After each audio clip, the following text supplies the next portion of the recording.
Hi guys, how are you? I hope you're doing fine and your day is coming along really nicely, your Saturday. For those who were surprised yesterday, I hope you slept really well with the flowers on your bed. For those who waited for the surprise and were surprised, don't worry, there's still many more Valentines to come. And I'm sure one day you'll get somebody to buy you flowers. So I'm also doing well, and last week on Sunday we talked about how to do a breast self-exam, which is really important for you as a woman and even as a man. So I want to believe that you're trying to do that. At least try to do it regularly, let it be a norm, so that when there's something abnormal, it will be easy for you to know. So today I want to briefly talk about breast cancer. What are some of the risk factors that have been associated with the disease? And then how does it present? What is the treatment? And so I want to start by saying some of the risk factors for breast cancer are: number one, age. Older people are at an increased risk of getting the disease than younger people. The disease is very rare for people below the age of 20 years old. However, from the age of 20 years old, as you increase, with each increase in age, there's also a steady increase in the risk of getting the disease. The second risk factor is gender. Remember, breast cancer can affect both men and women, but the disease tends to be more common among women. The third risk factor for breast cancer is genetics. What makes up an individual? And when we talk about this, the simple explanation is that for families whereby there has been a history of breast cancer, then women in that family tend to be at an increased risk of getting the disease. So it is good to just find out, if you ever lost an aunt or a grandmother, what happened to them. And if at all there is a risk, there's a family history of breast cancer, then it's very important that as an individual you go to the hospital and you get screened and you do follow-up screening to rule out the risk. The number fourth factor that has been seen to increase the risk of getting breast cancer, I'm gonna talk about it: alcohol. Yes, alcohol. So if you can avoid it, avoid it. If you have to take it with moderation. The fifth risk factor for a woman is that women who don't have children, nulliparous women, we call them nulliparous. You don't have a child, you have never given birth to a child. So these women tend to be at an increased risk of getting the disease. And women who've given birth to children, because they breastfeed, breastfeeding has been found to be a protective factor against breast cancer. And then still on women is that if you're a woman and you get a child at an early age, that has been found to be protective for breast cancer.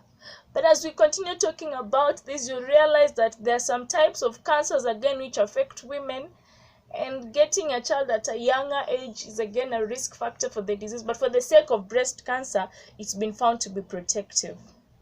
Contraceptive pills, specifically the oral contraceptive pills, and for women that are post-menopause, hormonal replacement therapy. But the argument, however, has been the benefits of oral contraceptive pills and hormonal replacement therapy far much outweigh the putative risk to breast cancer. And then we also have radiations, previous radiations. Maybe you had a certain cancer before and you have gone through multiple radiation, and that's why you see for any cancer patients, even if they say that it's been cured, there is still that follow-up to just try and rule out the risk of getting other cancers. So how will breast cancer present in a person? Number one, you might feel a hard lump. There are many breast diseases that will present with a lump. So the fact that you have a lump doesn't necessarily mean that you have breast cancer. But for breast cancer, one presentation is you get a lump that is really hard. And then number two, you may get this lump can be associated with indrawing of your nipple, like it pulls your nipple inwards associated with the lump. The fact that you have a nipple that is pulled inwards does not mean you have breast cancer. There are women who actually are born like that, and that is normal for their case. And then number three is that at times, because the cancer has penetrated through the skin, you might find a change in color around your skin, around the skin of your breast, what we refer to as pewdie orange. So you have that change in color. You might also have a nipple discharge, which could be bloody. So if you get any of these abnormal signs and symptoms in your breast, please do not sit at home. Even if you feel a lump that doesn't look hard, that doesn't feel hard, but you know it's not a normal lump that you have, please take a step and go to the hospital. A very sad thing that I saw somewhere, I won't mention where, but this was a woman who had a breast lump and been feeling it for a while.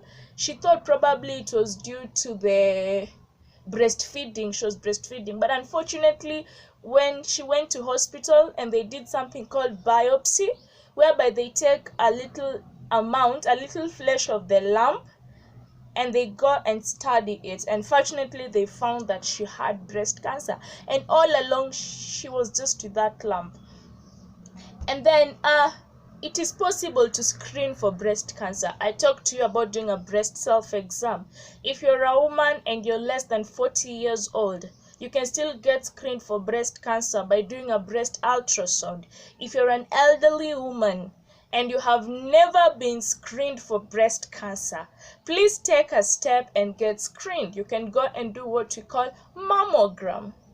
If you have a family history of breast cancer, especially your immediate relatives, maybe it was your mom or your aunt, go to the hospital, get screened. Normally in such cases, they can do for you directly an MRI imaging of your breast. Treatment of breast cancer will depend on the stage.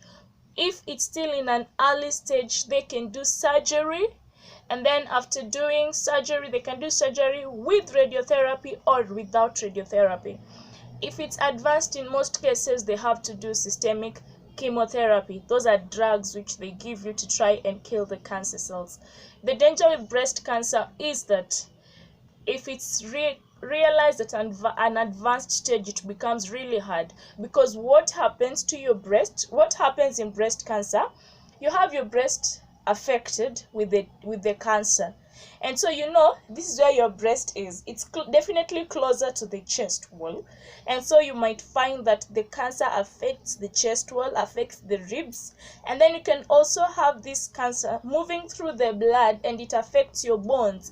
That's why you find some people, you have a lump in the breast and consequentially you feel also lower back pain. In such cases, you find that it has gone to your back, to your vertebrae, it has gone to your long bones, to your femur, and eventually it can go to other organs such as the brain, the lungs, your kidneys, the adrenal glands. And so it is possible for you to get screened for the same. Do not ignore that lump that you feel. And that is all for me. If you have been diagnosed with the disease, be positive. Be positive and be positive. You can conquer it. You can conquer it. And guys, thank you so much and God bless you.